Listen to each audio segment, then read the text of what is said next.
નમસ્કાર મિત્રો, આજે એક વિશેષ મુદ્દાની વાત કરવી છે। જંતર મંતર અત્યારે દરેક લોકોના નામ જોતા જ હોય છે ને નામ સાંભળતા જ હોય છે। જંતર મંતરમાં અત્યારે એક આંદોલન ચાલી રહ્યું છે। ઘણા બધા વ્યક્તિઓ આંદોલનમાં પહોંચ્યા છે। યુવા વર્ગ ખાસ કરીને આંદોલનમાં પહોંચ્યો છે। જંતર મંતર ઉપર જે આંદોલન ચાલી રહ્યું છે એમાં એક આજે વિશેષ વાત કરવી છે। દરેક મીડિયાના માધ્યમો તમને અલગ અલગ અહેવાલો પ્રસારિત કરી રહ્યા છે, બતાવી રહ્યા છે ત્યાંની પરિસ્થિતિ શું છે, કઈ રીતે આખું આંદોલન ચાલે છે, શું કામ આંદોલન છે, આ બધું। પણ મારે આજે એક એવી વિશેષ વાત કરવી છે। તમને મનમાં એક એવો પ્રશ્ન થતો હશે કે આ છેલ્લા 3-4 દિવસથી જંતર મંતર ઉપર જે આંદોલન ચાલી રહ્યું છે ત્યાંથી લઈને સાંસદ ભવન જે છે ત્યાં સુધીના એ રસ્તા ઉપર આંદોલનકારીઓ છે છેલ્લા 3-4 દિવસથી હોય છે। અને ખાસ કરીને જંતર મંતરના આજુબાજુના વિસ્તારની અંદર ઘણા બધા આંદોલનકારીઓ અત્યારે એકત્રિત થયા છે, જે અસંખ્ય બંધ છે। પરંતુ એક વિચાર એવો આપણને આવે અને તમને પણ એક એવો વિચાર આવતો હશે અને એ જ વિચારની આજે મારે વાત કરવી છે। વિચારની વાત એ છે કે આ લોકો આંદોલન તો કરે છે પણ એને ભોજનનું શું? એટલા બધા લોકો છે એ અલગ અલગ દેશના અલગ અલગ રાજ્યોમાંથી ત્યાં એકત્ર થયા છે, તો એનું ભોજનનું શું? શું કોઈ દાતાઓ ભોજન ત્યાં ભોજનાલય ચાલુ કર્યું છે, કોઈ રસોડા ચાલુ કર્યા છે?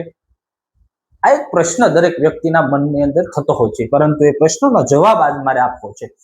નમસ્કાર મિત્રો, વાત વિશેષની અંદર હું અભિષેક ગોંડલિયા અમારી ચેનલના સ્વાગત કરું છું। અમારી ચેનલ જો તમે સબસ્ક્રાઇબ, લાઇક અને શેર ના કરી હોય તો એક વખત અચૂક શેર કરજો। અમારી વાત અને અમારા વિચાર અને અમે તમને જે આ માહિતી આપીએ છીએ યોગ્ય લાગે તો અચૂક લાઈક કરજો। મિત્રો, આજે એ વાત કરવી છે જંતર મંતરના આંદોલનકારીઓ એટલે કે આંદોલનમાં જે લોકો જોડાયા છે એ તમામ વ્યક્તિની આપણે 3 ટાઈમમાંથી 2 ટાઈમ મુખ્ય બપોર અને સાંજનું ભોજન લેતા હોય છે। તો આંદોલનકારીઓ કઈ રીતે એ ભોજન વ્યવસ્થા ચાલતી હશે એની માટેની વાત કરવી છે।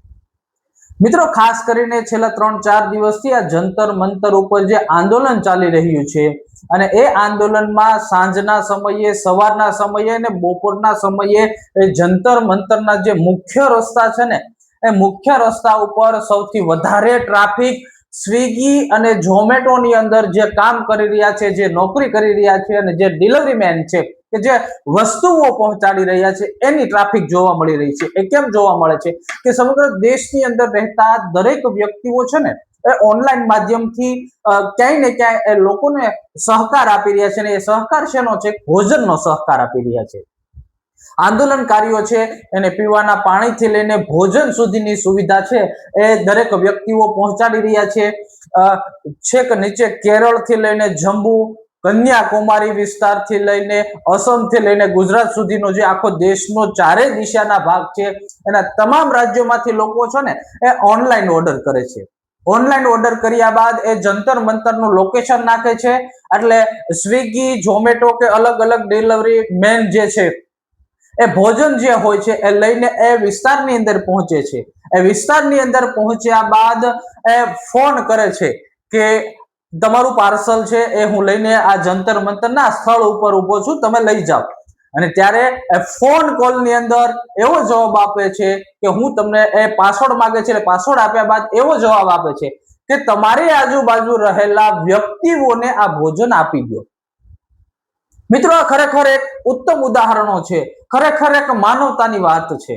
આંદોલન શા કારણે કરે છે? શું કામ આંદોલન કરે છે? કોઈ પાર્ટી, પક્ષ, યુવા કે વૃદ્ધ એ કોઈ સાથે અમારો લેવા દેવા નથી। અમારું ફક્ત ને ફક્ત આ એ વાત છે કે જંતર મંતર ઉપર જે આંદોલનકારીઓ છે અને ભોજનની વ્યવસ્થા આ રીતે પૂરી પાડે છે। સમગ્ર દેશની અંદર રહેતા લોકો છે ને સાંજના સમયે અને બપોરના સમયે ઝોમેટો તેમજ અલગ અલગ જે ડિલિવરી મેન હોય છે એને આવા ઓર્ડરો મળે છે। એક એક ડિલિવરી મેન સાથે વાત કરતા એવું જણાવે છે કે ભાઈ મારો 5મો ઓર્ડર છે, મારો 8મો ઓર્ડર છે। અને અહીંયા જ્યારે આ જંતર મંતર ઉપર આવે છે ને ત્યારે એ કોલની અંદર એટલી જ વાત થાય છે કે ભાઈ ત્યાં રહેતા આંદોલનકારીઓને આ ભોજન આપી દો।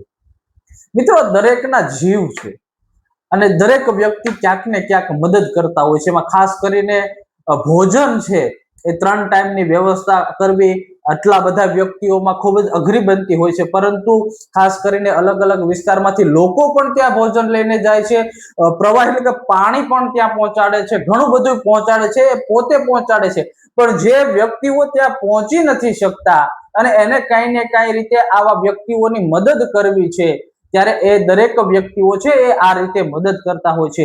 આ દરેક વ્યક્તિઓને આ સવાલ થતો હોય છે કે આ લોકોની ભોજનની વ્યવસ્થા શું? આ ભોજનની સાથે ખાલી ભોજનની વ્યવસ્થાની પણ હું વાત નથી કરતો, પરંતુ એ વિસ્તારની અંદર જંતર મંતર ના આંદોલન સ્થળ ઉપર એવા પણ વ્યક્તિઓ છે કે જેઓએ દવાખાનામાં ઉપયોગમાં લેવાતા તમામ ટેબ્લેટ્સ, ઇન્જેક્શનો પણ ત્યાં રાખવામાં આવ્યા છે. મિત્રો, આ એક માનવતાનું ઉદાહરણ છે.